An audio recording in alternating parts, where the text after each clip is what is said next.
Martial ने इसको धन का विज्ञान नहीं माना है। उन्होंने ये माना है कि ये धन कमाता कौन, मानव, मनुष्य। तो अर्थशास्त्र में हम उस मानव का अध्ययन करते हैं जो ये पैसा कमाता है, ये धन कमाता है। तो किस प्रकार से वो धन कमाता है, कौन से आर्थिक क्रिया इसमें शामिल करते हैं, तो आइए देखते हैं क्या परिभाषा है इसकी। तो धन संबंधी परिभाषा अत्यधिक दोषपूर्ण थी, अतः 19वीं शताब्दी में कल्याणवादी दृष्टिकोण का जन्म हुआ।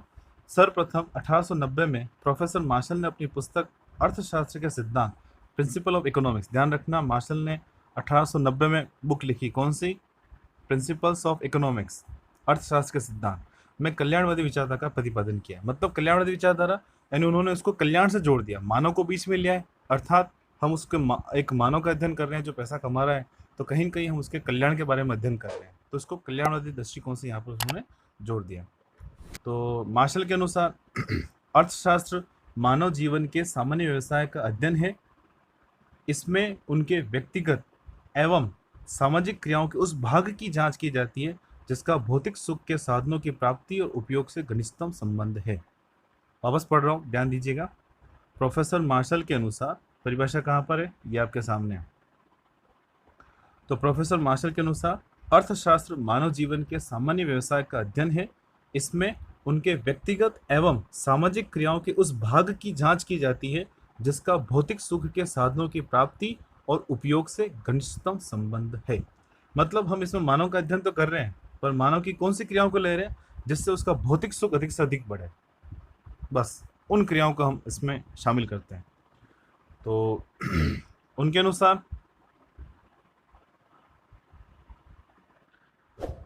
अर्थशास्त्र जीवन के साधारण व्यवसाय में मनुष्य की क्रियाओं का अध्ययन है। यह जांच करना है कि मानव किस प्रकार धन प्राप्त करता है और किस प्रकार उसका उपयोग करता है। तो यहाँ पर दोनों बात आ गई, धन तो कमा ही रहा है, साथ साथ उस धन का उपयोग किस प्रकार कर रहा है। इस प्रकार एक ओर यह धन का अध्ययन है और दूसरी ओर जो महत्वपूर्ण है मानव के अध्ययन का एक भाग है। कुल मिलाकर यहाँ पर मानव का अध्ययन कर रहे हैं, धन किस प्रकार से मानव अर्जित कर रहा है और उस धन को वह व्यय कैसे कर रहा है, खर्च कैसे कर रहा है। तो यहाँ पर किसी न किसी प्रकार से मानव को यहाँ पर बीच में रखा है, तो कल्याणवादी परिभाषा यहाँ पर ये बन जाती है। इसी आधार पर प्रोफेसर पिगू ने भी धन संबंधी अर्थशास्त्र परिभाषाओं के बाद में कल्याणवादी या कल्याण संबंधी परिभाषा दी है। तो पिगू की परिभाषा है, उनके अनुसार आर्थिक विज्ञान की विषय वस्तु आर्थिक कल्याण है। मतलब आर्थिक विज्ञान जिसमें पैसे संबंधित हो, तो आर्थिक विज्ञान की विषय वस्तु क्या होगी, आर्थिक कल्याण, किस प्रकार से कल्याण अधिक से अधिक हो सके। तो यह शक्ति सामाजिक कल्याण के उस भाग तक सीमित हो जाता है जिसका प्रत्यक्ष या अप्रत्यक्ष रूप से मुद्रा रूपी पैमाने के साथ संबंधित किया जाता है। यानी कुल मिलाकर यह आर्थिक कल्याण सामाजिक कल्याण का भाग तो है, पर इस आर्थिक कल्याण को मापेंगे कैसे, तो कुल मिलाकर प्रत्यक्ष और अप्रत्यक्ष रूप से मुद्रा के रूप में जिसको माप सके।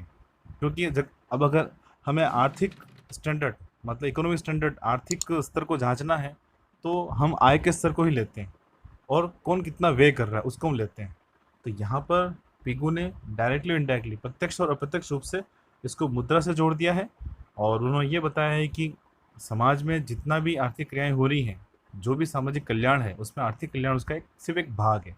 और कौन सी क्रियाओं को ले रहे हैं आर्थिक कल्याण में ही, जो सिर्फ धन से संबंधित हैं।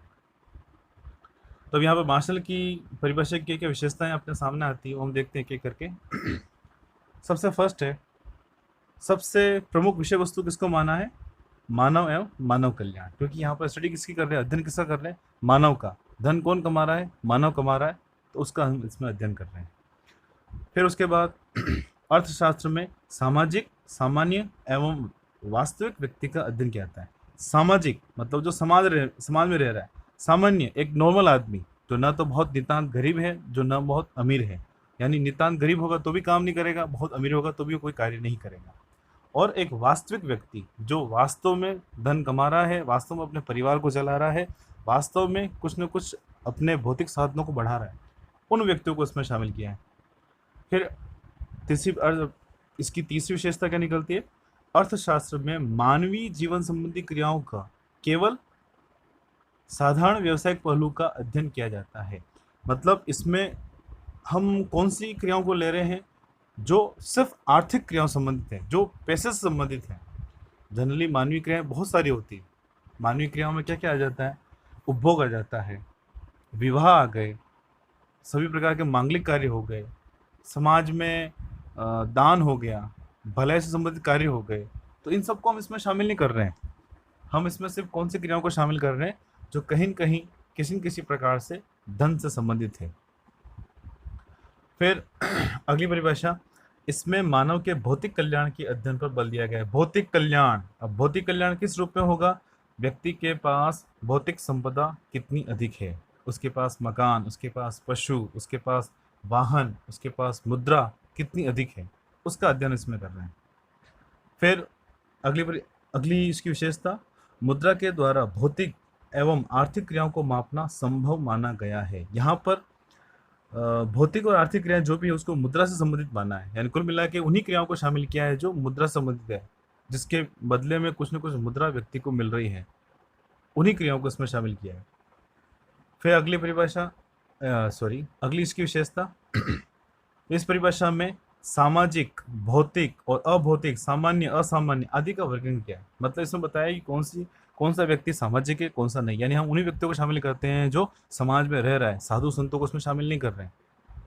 फिर भौतिक और अभौतिक, यानी बहुत सी ऐसी सेवाएं हैं जो जन कल्याण के कार्य से की जा रही हैं, जन कल्याण के मानस से की जा रही है, उनको इसमें शामिल नहीं करते हैं।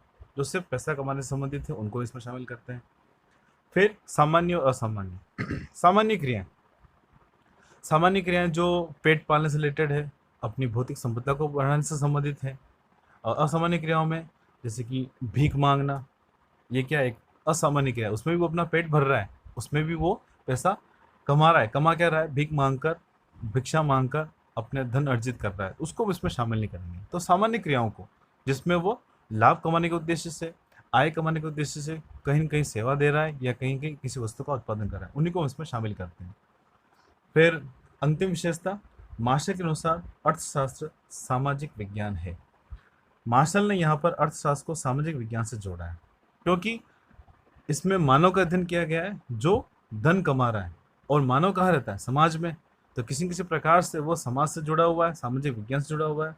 तो यहाँ पर उन्होंने अर्थशास्त्र को सामाजिक विज्ञान के रूप में माना है।